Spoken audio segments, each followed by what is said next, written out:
अस्सलामुअलैकुम जी। लो जी, एक पिंड ना झूठियां दा पिंड सी जनाब मेरी। कसीर तादाद नाल जनाब मेरी झूठियां दा उत्थे सारे इलाके नूं, जिस तरह कोई पिंड पता ना बड़ा मशहूर हुंदा है। अज भी कई कहावतां बणियां ने कि बई फलाना पिंड जिहड़ा उहदे विच इह बीमारियां ने, ते ओह पिंड सी झूठियां दा। उत्थे कोई बीबी विआही गई ते ओह जनाब मेरी को 2-3 साल बेचारी वसी, लेकिन उन्हां दा कोई रवैया देख के ना ते ओह बीबी ने जनाब मेरी आख्या भी इत्थों निकल जाने विच बेहतरी है। तो उन्हें जनाब मेरी उन्हां कोल खुला लैण दा जिहड़ा ना उन्हां दे केस कीता या जनाब मेरी इरादा कीता। ते ओह खुला दे विच जिस वक्त अदालत दे विच जांदी है ते अदालत दे विच ओह जज ने पुछया भी जनाब मेरी ये हुण तुहानूं असल गल जिहड़ी दस्सण लिया। तो जज ने पूछा भी कोई शवाहिद, कोई सबूत, कोई जनाब मेरी किसी के सामने कोई काम होया होवे, कोई निकाह होया होवे, कोई जड़ा कोई बंदा लियाओ। तो उन्हें आखा उस पिंड के जनाब मेरी काफ़ी बंदे मैनू जानते रहे, मैं इत्थे 3 साल वसी हाँ। तो जोड़े गवाह सन वो भी मौजूद ने, जिंदा ने, तो उन्होंने मैं लैमनी हाँ। तो उन्हें कहा ठीक है। जज ने कहा कि बई उन्होंने लै आ। तो वह 3 बंदे जनाब मेरी आए उत्थे जिस वक्त अदालत दे विच, ते उन्होंने जनाब मेरी साफ इनकार कर दिता और उन्होंने कहा कि असी तो जज साहब इस बीबी नूं देखे ही अज पहली दफ़ा।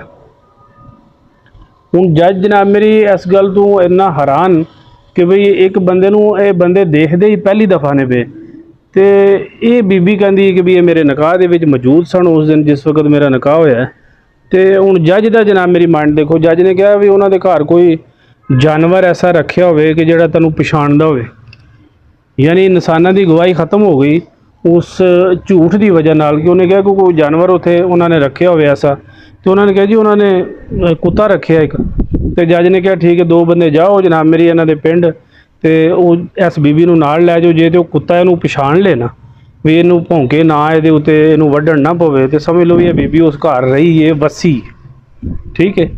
जिस पिंड दे विच यह पोजीशन होवे कि बंदियां दी शर्म नाल डुब जाना चाहिए कि जिहड़े झूठे गवाह ने, झूठियां शहादतां, बंदे दा शरीक होना चाहिए। शरीक होना जनाब मेरी गैरत की निशानी है। ठीक है ना, शरीक होना चाहिए लेकिन बेगैरत नहीं होना चाहिए कि जड़ा बिल्कुल जनाब मेरी ऐसे इल्ज़ाम लाए बंदे ते, ऐसे झूठियां गल्लां करे कि जड़ियां बेमकसद, जिन्हां दा कोई सिरे तो अगे पिछे ही कोई ना होवे, ते लेकिन अपना दीन और मज़हब और जनाब मेरी मुआशरे दे विच अपनी ज़ीरो वैल्यू कर दे और सिर्फ इस गल वास्ते कि मैं शरीक हाँ। ये शराकत थोड़ी है, ये तो बेगैरती है। बेगैरती का लफज शराकत नाल ना रलाओ कि भी ये शरीक है। शरीक होना जनाब मेरी एक जुरत का मज़ार है, शरीक होना चाहिए, समझ गए ना। लेकिन इंज दी झूठियां गवाहियां जिस पिंड दे विच होवन, उस पिंड की भी फिर कुत्ते जी नहीं वैल्यू होंदी है कि बई पिंड दे विच जज ने कहा कि कुत्ता जाके जनाब मेरी देखो इस बीबी नूं जे पछाण ले तो समझ लो भी यह बीबी उत्थे वसी। ठीक है। तो दस्सण का मकसद है कि बई कुछ जगह के उत्ते कुछ चंद मछलियां ऐसी होंदियां ने, कुछ चंद एक जाल मछली पता है पूरे जाल को गंदा करती है।